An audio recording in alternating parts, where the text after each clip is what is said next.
Bon, écoutez la compagnie, là ça fait 4 minutes 23 que j'essaye de faire une introduction et je ne sais pas du tout comment faire. Du coup, je vais me contenter de vous dire salut la compagnie, vous allez bien? Moi ça...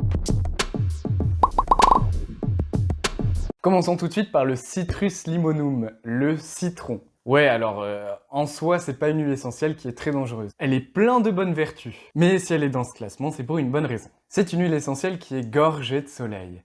Ah là là, je pars trop loin. Si vous voulez, c'est un peu comme... J'ai pas d'exemple. Elle est extraite de l'écorce du citron. Elle est bien souvent utilisée pour ses effets hépatoprotecteurs. C'est-à-dire qu'on peut en prendre en accompagnement d'une autre huile essentielle qui contient des molécules qui sont un petit peu agressives pour le foie, comme le thymol ou le génol. Elle peut aussi protéger le foie contre d'autres molécules agressives comme l'alcool.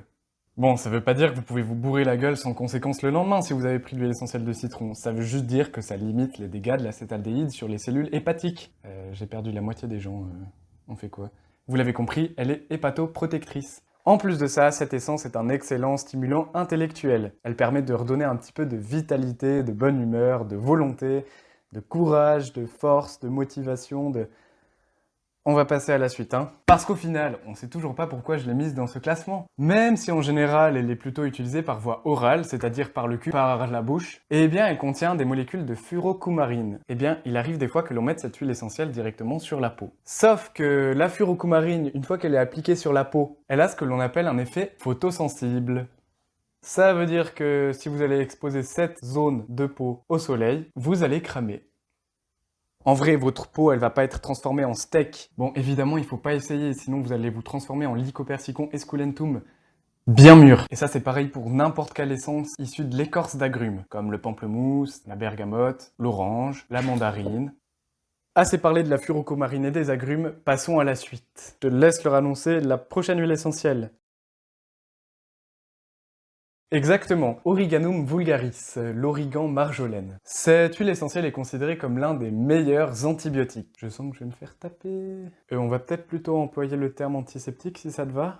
Ce sera peut-être mieux. Alors certes, il ne faut pas remplacer vos antibiotiques par cette huile essentielle. Elle a des bons effets, mais faut pas exagérer non plus. Mais pourtant, cette huile essentielle peut quand même être utilisée en cas d'angine à streptocoque, de sinusite, d'infection des voies respiratoires, d'infection des voies urinaires aussi, et ses propriétés antifongiques lui permettent aussi d'être utilisée contre les mycoses. Et apparemment, elle peut aussi être utilisée pour le système digestif, pour les divers crampes musculaires, et tout un tas d'autres trucs. Cependant, vous voyez quand je vous disais que le citron pouvait être pris en même temps que d'autres huiles essentielles. Et ben justement, l'origan en fait partie. Elle est hyper agressive pour le foie. Et puis, si vous en mettez sur la peau, c'est pas en allant au soleil que vous allez cramer. C'est en mettant tout court. À l'état pur, bien sûr. On peut la mettre sur la peau, mais il faut la diluer avec autre chose, comme de l'huile végétale par exemple. L'huile de tournesol, l'huile de colza... J'ai plus d'exemples, ça tombe bien, ça devenait chiant. Bref, vous avez compris, elle est déjà hyper violente pour le foie, et en plus, elle peut cramer la peau. Du coup, si vous devez en prendre en interne, alors la mettez pas pure sur la langue, parce que si elle brûle sur la peau, elle vous crame aussi les muqueuses. Parce qu'en plus de vous cramer les muqueuses et de perdre le goût pendant plusieurs jours, vous allez avoir le goût le plus dégueulasse du monde que vous avez jamais eu sur la langue. Et à côté, l'huile de foie de morue, c'est bon, hein. Bref, vous l'aurez compris, si un jour vous devez utiliser cette huile, il vous faudra impérativement demander conseil d'un spécialiste. En attendant, évitez tout court de consommer des huiles essentielles si vous ne savez pas quelles sont leurs vertus et leurs dangers. Passons à la suite. Cette huile essentielle-ci est un excellent antibactérien. Elle peut être utilisée pour différentes infections du système digestif. Je vais pas vous faire un dessin. Sinon, elle a aussi un petit côté aphrodisiaque. Je vais pas vous faire un dessin. Et chauffant. Mais pas qu'un peu chauffant, puisqu'elle fait partie de cette vidéo. Du coup, en vrai, elle est pas juste chauffante. Elle est... c'est pas original, tu nous fais encore une huile essentielle qui brûle la peau, on en a marre. Ouais, j'aurais pu trouver plus original, vous inquiétez pas, ça arrive. Elle est encore plus toxique pour le foie que l'origan, et elle brûle encore plus. Si l'origan y cramait, elle carboniserait. Le pire, c'est qu'un temps, elle était réputée pour ses effets contre la cellulite. Je crois que vous avez tous vu venir la connerie. Certaines personnes l'ont utilisée pure sur la peau et se sont retrouvées avec la totalité de la surface de leurs jambes brûlée, en tout cas au 2e degré. On part sur un truc hyper sympa. Si ça c'est pas moche, suivez les conseils des pros, hein. Et cette huile est aussi hépatotoxique. Ça veut dire qu'elle est dangereuse pour les hépatites. Les petites fleurs qu'il y a dans la forêt là, vous vous souvenez? Mais non, c'est pas ça du tout. Elle est dangereuse pour le foie.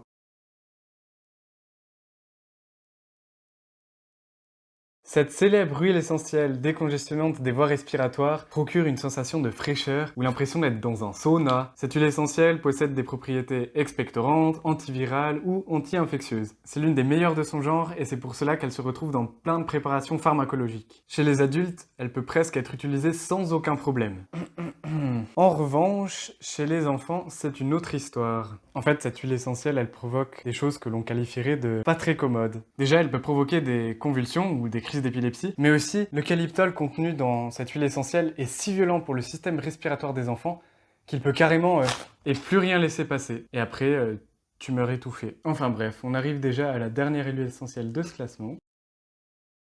En fait, j'ai menti. Cette huile essentielle, elle n'existe pas. En fait, elle existe mais que dans la plante. Sauf que ça sert à rien de l'extraire, parce qu'elle a aucune vertu thérapeutique. D'ailleurs, si ça vous intéresse de savoir comment on extrait les huiles essentielles, je me ferai un plaisir de vous expliquer comment ça fonctionne.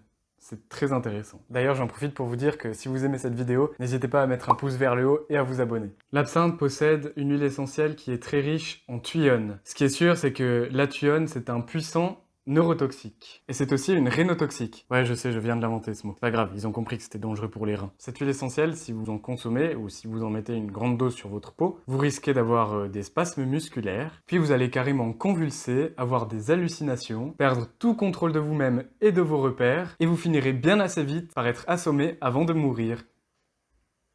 Fun. D'ailleurs, c'est pour ça que l'absinthe avait été interdit dans de nombreux pays pendant un certain temps. Donc là, on parle du spiritueux d'absinthe, hein.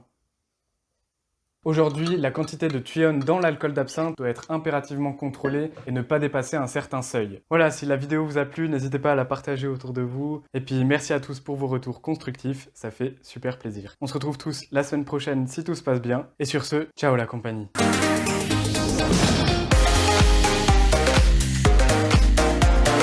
Voilà, GG, tu me mets ça dans la boîte, c'est fini.